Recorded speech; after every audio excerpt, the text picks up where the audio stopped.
राजे, माझा या इश्माशी काही संबंध नाही. मी त्याच्याकडून अत्तर विकत घेतले नाही आणि मी त्याला ओळखतही नाही. पण मी ओळखते. ही अत्तराची शिशी. यातलं अत्तर ते पत्राला लावलेल्या अत्तराशी जुळतंय का बघा.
काय मूर्खपणा चालवलाय. तुम्हालाही भूल पाडली. स्वतःच्या नवऱ्याच्या विरोधात तुझ्याही कारवाया. वहिनी साहेब, काय करताय हे? तुम्ही तर एक शब्दही बोलू नका. दादा दादा केलं आयुष्यभर, पण दादा चुकतोय तर थांबवलं नाही. माझा दादा कधीच चुकणार नाही. पण वाईट याचं वाटतं की घरातल्या माणसांचाच त्याला विरोध. खरं तर हे अत्तर घरात परसूने आणून ठेवलं होतं आणि तुम्ही म्हणताय विकत घेतलं म्हणून. अशाने दादाच्या अडचणी कमी होतील का वाढतील? भाऊजी, मी कोणाच्याही विरोधात नाही, पण स्वराज्य हिताच्या सोबत आहे. आज जर मी माझं म्हणून गप्प बसले तर स्वराज्य मला माफ करणार नाही. आणि लक्षात ठेवा, मला पंतांपेक्षा प्रभुणीकरांचा लौकिक महत्वाचा आहे. तो मी राखण्याचा प्रयत्न करते एवढंच. नवऱ्याला मृत्यूच्या दाढे ढकलून. अहो कावेरी, भान ठेवा. जग विरोधात उभं राहत आहे. मला परवा नाही, पण तुम्ही. पंत, खूपदा सांगितलं मी तुम्हाला, पण राणीसाहेब, ही माझी पत्नी. हिचा बुद्धिभेद केलाय. नाहीतर ही माझ्या विरोधात बोलेलच कशी. हे षडयंत्र आहे. ही कोणाच्या तरी प्रभावाखाली आहे. असती अनाजी पंत, कावेरीबाई कुणाच्या तरी प्रभावाखाली जरूर असते, परंतु ही व्यक्ती तर कुणाच्या प्रभावाखाली नाही ना.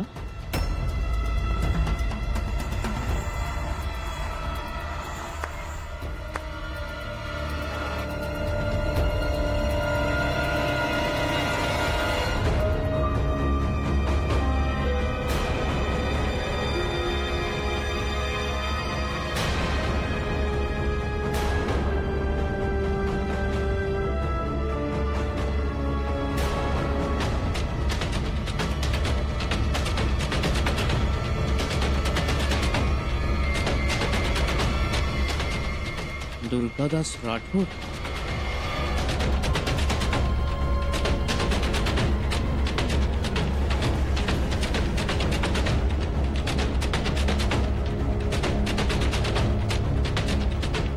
छत्रपति संभाजी महाराज ने घणी घणी खम्मा. आइए दुर्गादास जी, पधारिए राणा जी.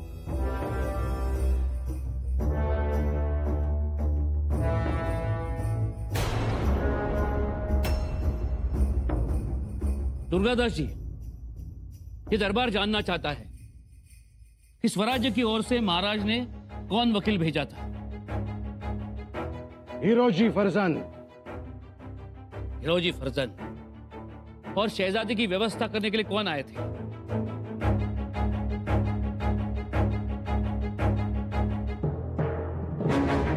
राघव वासुदेव और त्र्यंबक भोसले, ये दोनों। और आप इन्हें तो जानते ही होंगे। अच्छी तरह से। अनाजी पर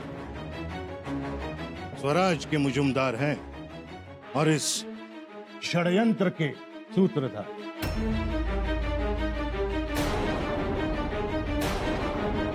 और आप इन्हें भी जानते होंगे। बालाजी पंत स्वराज के चिटनीस हैं। वाह वाह। और इन्हें?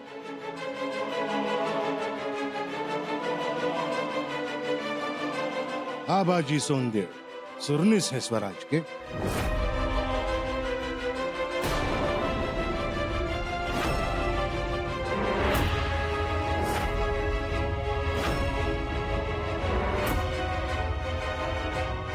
फौजी आणि स्वराज्याचं सुरनीस हे कधी घडले म्हणायचं? हा, कधी मिळाली बढती? अहो, चिटणीसाचा पोरगा आहे त्यो। हमसे जो पहचान हुई थी हम वही बता रहे हैं। और ये कौन है? पेशवे साहब है स्वराज के, निळो पंत। क्या?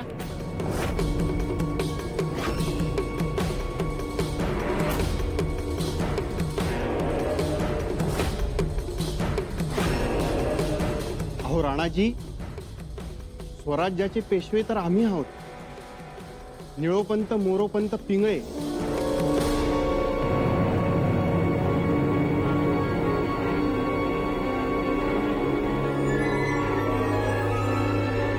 सोमाजी दत्तो, तुम्ही कधी स्वराज्याचे पेशवे झालात?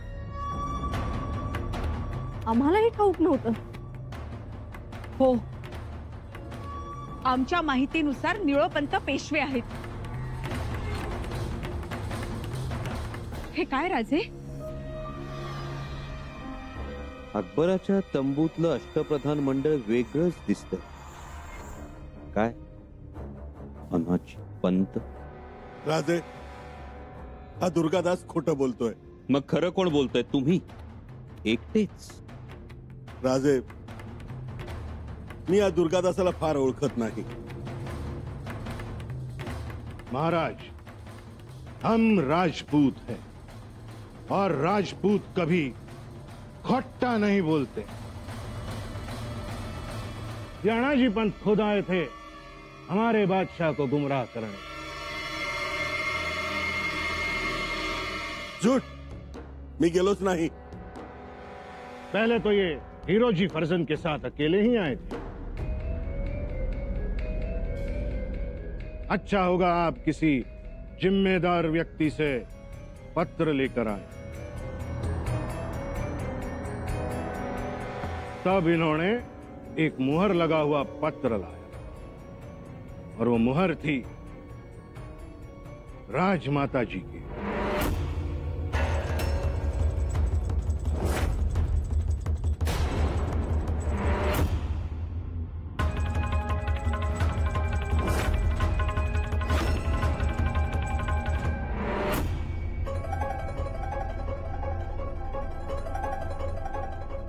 राजे, इसे हमसे दुश्मनी है, इसलिए। ये वही पत्र है महाराज जो हम आपको दे चुके हैं।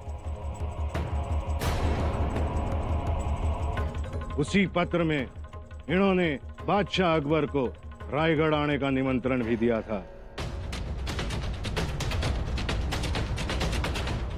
और उसी में विद्रोह, स्वराज द्रोह करने का वचन भी।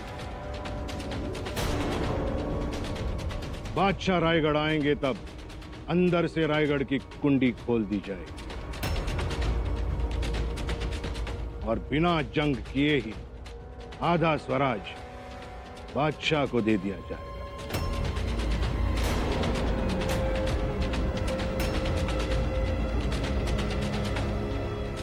हे दुर्गादासा, अरे काय बोलतो? अरे पाया पडतो तुझ्या, पण खोटं का बोलतो? काय मागच्या जन्माचा दावेदार आहेस का?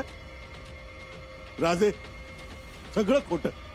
महाराज केवल आधे स्वराज के बदले में राजा राम राजा को स्वराज का छत्रपति मान लेना था और समय आने पर आपके साथ जंग।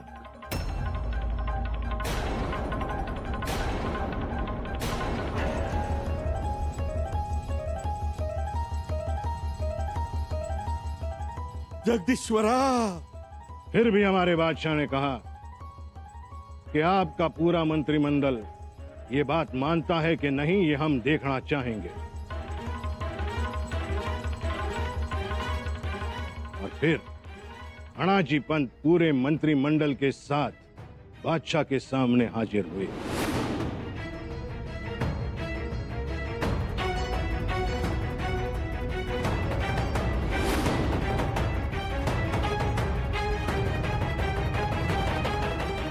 राजे, ही दुर्गादासाची चाल आहे। दुर्गादास, अणाजी पंत, हम राजपूत हैं, प्राण जाए पर वचन न जाए। हमने जो कहा है वो सारी बातें अकबर बादशाह की मौजूदगी में हुई है और एकलिंग जी साक्षी हैं। ये स्वराज छत्रपति शिवाजी महाराज और लाखों मावलों के खून से बना है। छत्रपति शिवाजी महाराज और राणा प्रताप हमारे आदर्श हैं। ऐसे छत्रपति युग पुरुष जिनकी शपथ लेकर ऐसा खोटा काम करते हो, धिक्कार है तुम पर, धिक्कार।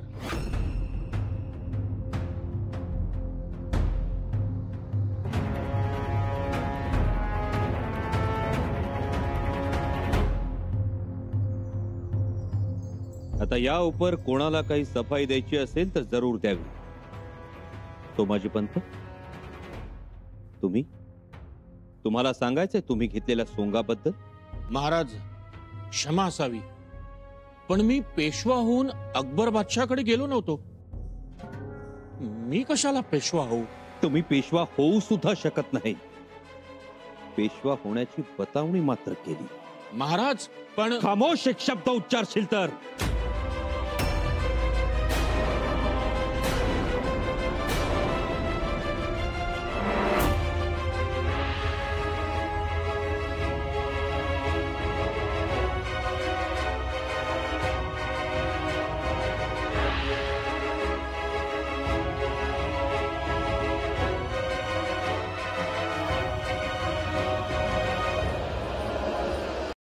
एवढी मोठी फसवणूक करून आमच्याशी शब्दच्छल करता आहात?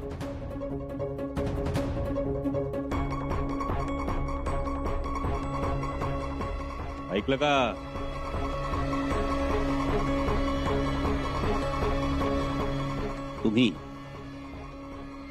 तुम्ही काय म्हणून गेला होता? स्वराज्याचे सरनौबत? हिरोजी काका, तुम्हाला स्वराज्याचे वकील म्हणून शहजादा अकबराकडे पाठवलं होतं आणि ती महत्वाची जोखीम होती ना? जी महाराज। पण प्रत्यक्षात तुम्ही स्वराज्य आणि शहजादा अकबर यांच्यातले संबंध बळकट करण्याऐवजी कारस्थान करण्याची साजिश केली।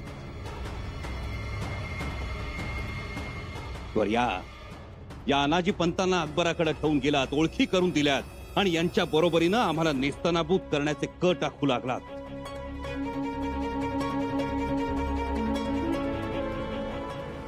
जात होतात स्वराज्याची मसलत करण्याचं कारण पुढे करून, पण प्रत्यक्षात मसलत करण्याऐवजी खलबत करत होतात। हिरोजी फर्जन, तुम्ही या अनाजी पंतांना राजद्रोह करण्यासाठी जागा निर्माण करून दिली। अत्यंत गुप्तपणे शहजादा अकबरापर्यंत खलिते पोहोचवलेत आणि अनाजींच्या बरोबरीनं कारस्थान केलं।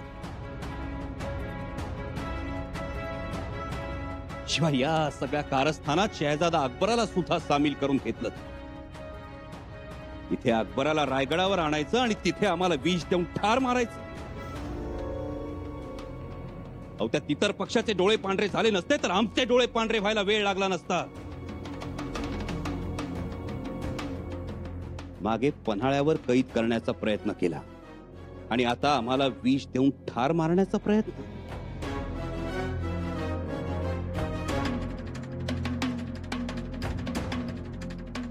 हिरोजी फर्जंद पन्हाळ्यावर कैद करण्याचा प्रयत्न फसला तेव्हा पन्हाळ्यावरून सोन्या नाण्याची संदूक घेऊन पळाला होता आणि आता टोपीकरांना सामील व्हायला निघाला होता. हे स्वराज्य ताब्यात घेण्याचं तुमचं स्वप्न पूर्ण करता आलं नाही तुम्हाला. हे तुमचं दुर्दैव. केवळ दुर्दैव नाही, राजद्रोह. क्षमा महाराज. अक्षम्य राजद्रोह. आजपासून आपल्यातली नाती संपली. आता तुम्ही गुन्हेगार आहात, फक्त गुन्हेगार. महाराज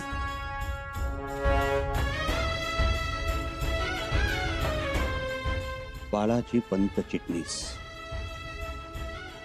तुमच्याबद्दल काय बोलावं? तुमच्यासारखा शहाणा, ज्ञानी, स्वामिनिष्ठ माणूस लोभापायी एवढा ढळावा, एवढा कोसळावा, याचं आश्चर्य वाटतं आम्हाला. आणि केवळ आश्चर्य नाही, वैषम्य सुद्धा. असा काय विचार आला तुमच्या मनात? काय गैरसमज निर्माण झाला? कोणती शंका उत्पन्न झाली? आणि जर शंकाच आली होती तर आम्हाला का नाही विचारलं बाळाजी काका? तुमच्याकडून त्या शंकेचं निरसन करून घेण्याऐवजी तुम्ही पत्रातून मजकुरांचे मारेकरी उभे केलेत. काना मात्रा वेलांटीत सर्पांचे फुटकार भरले. खरं तर केवढी माया करणारे तुम्ही, किती नियमानं चालणारे. अहो, शिस्त सुद्धा तुमच्या मागे. तुम्ही चाललात तर तिनं चालावं, तुम्ही थांबलात तर तिनं थांबावं. पण नाही.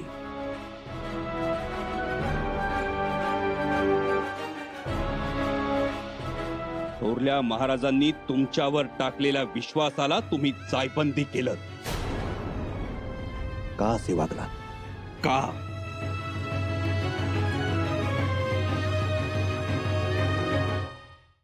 आमच्यात काय असा उणेपणा दिसला म्हणून छत्रपती शिवाजी महाराजांनी निर्माण केलेलं हे स्वराज्य तुम्ही अकबराच्या झोळीत टाकायला निघाला होतात?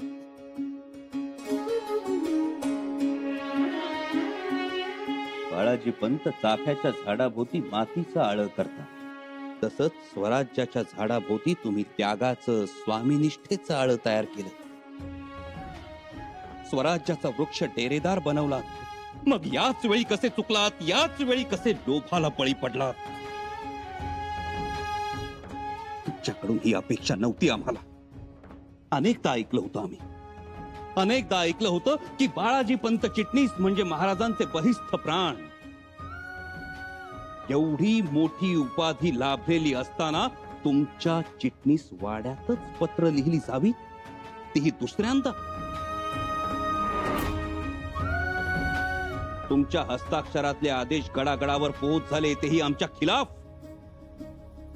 का असे वागलात बाळाजी पंत? महाराज, एक वेळ क्षमा करावी. माझा अवजी. अवजी?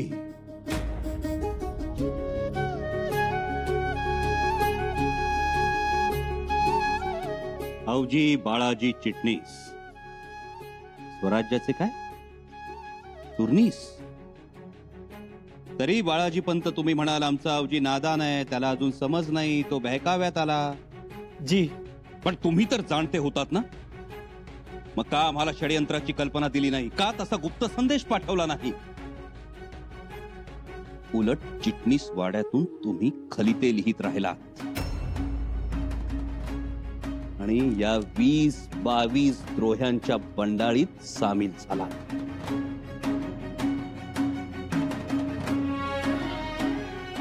बाळाजी पंत, तुमचं मोत्यासारखं अक्षर बघून महाराजांनी तुम्हाला सेवेत घेतलं होतं, पण तुम्ही ना त्या अक्षराशी इमान राखू शकलात ना महाराजांशी, आणि याची शिक्षा तुम्हाला मिळणारच. महाराज माफ करा. महाराज, चुकलो मी, माफी द्या.